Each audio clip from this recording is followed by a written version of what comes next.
Hey, with us now, leading spine surgeon, author, and the establisher of the online health newsletter Thrive, Dr. Dave Campbell. Dave, great to have you with us.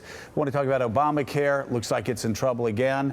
Want to talk about the synthetic drug crisis, Flaaka especially, which just in your community caused a teenager with no bad background to kill a couple and actually chew one of their faces off. It's just horrifying.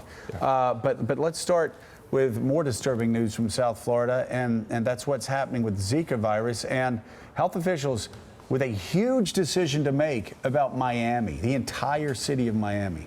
Yeah, the entire city we expect will be covered with the type of mosquitoes that are transmitting Zika virus. And maybe today, maybe tomorrow, we're going to hear from the government about some travel bans to that city. For women who are pregnant, right? Yeah, women who are pregnant. Started 3 weeks ago. July 29th was the first notification. But isn't it women who even potentially are thinking about getting pregnant in the next year? It's not just even if they're pregnant now. Or how about the spouse who may be thinking about getting pregnant and then wants to fly back to Texas or New York? And also, though, it isn't just pregnant women now. We're learning that the virus is impacting.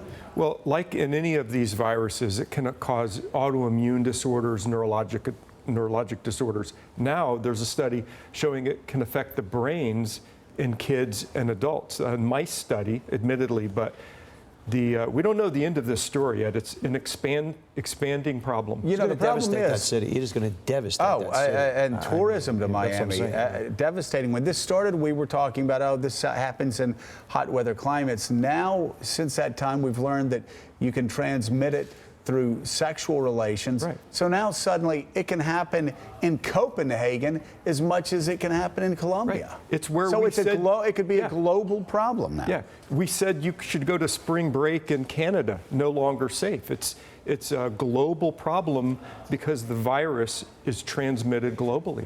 Yeah. I can't help but think back to the conversation we had at the very beginning when we first heard the word Zika. Yeah. And there were voices that were saying we should get in front of this. And so now we seem to be behind the 8 ball on this again. What pressure is there now on the medical profession as well as the political class in our government to respond to this thing? Well, in the CDC's benefit, they have been on this in a big way. It's just so rapidly expansive, and it's jumping over borders like a wildfire that jumps over the street and goes into a whole new area.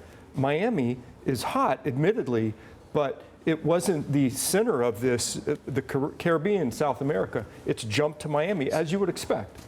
And now, again, from there, it can spread across the country. Let's talk about the synthetic drug crisis. We all remember what happened in the early 1990s with the crack epidemic and the chaos, the social chaos that caused. Yeah. Now we have drugs like Flaaka that are causing people who take these synthetic drugs to do unspeakable things. And it is a crisis, again, starting in Florida, that is rapidly expanding. It's two broad problems. It's the synthetic psychoactives, like this kid 4 days ago who went crazy, and 2 years ago we had a similar thing in Miami. So you have synthetic designer drugs. Just like ecstasy?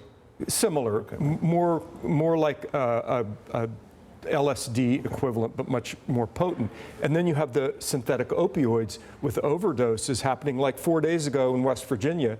27 overdoses in 4 hours. Because these synthetic drugs, they lace the heroin with this, and it's what, 100 times more powerful? Could be possibly 100 times more powerful? 100 times more powerful than morphine, many times more powerful than heroin. Is it cheaper or easier to get? Heroin is inexpensive, and now it's being laced with fentanyl or fentanyl analogs that are synthetic. They're just coming in from China, from other countries. Cheap. Exceedingly cheap. Flaaka, $5. A heroin shot laced with fentanyl and a dose you don't know, $5, $10, $20. That's the problem. They're made in somebody's basement. You don't know, right? You don't know what the dosage is. Yeah. So let's go to the final topic. We're getting through a lot here, but Obamacare.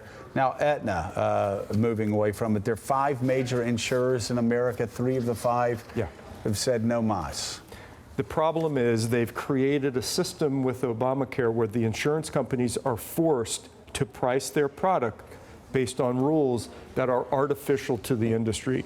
An insurance company has to make a Well, profit and artificial to the market, right? to the market. Yeah. So they have to charge as if there are no pre-existing issues, and they have to pay irrespective of that. So they've created an artificial system, and we're seeing it fold like a house of cards. So 20-year-olds have to overpay, 60-year-olds underpay, and so on both ends, insurers You are can losing. only charge 3 times more for the older person than the younger Doctor, person. important for Yes, everybody. sir. No politics aside, and Yes. a lot of factors.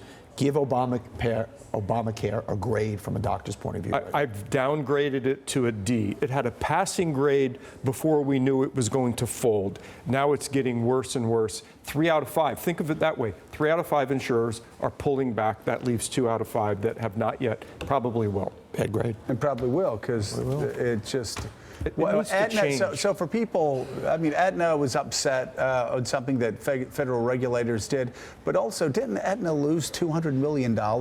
They're going to lose $300 million by the end of this year on the exchanges, the Obamacare exchanges. $300 million on Yes. the Obamacare exchanges. Yes. All right. Dr. Dave Campbell.